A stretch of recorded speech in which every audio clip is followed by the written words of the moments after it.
Today we will talk about how to fix or how to solve the problem of not opening on Messenger. You will click on settings. In this page you can click on apps and you will click on Messenger app. Then you can click on first stop and you can click OK. After that you will enter to storage.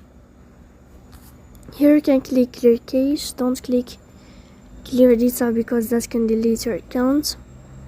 In the end you can go to Play Store. You can search about Messenger app. As you see here, you will search about it, and if you will find update in this blue sign, then you can click to update your app. So please don't forget to support us by like and subscribe. See you next time in another video, and thank you for your attention.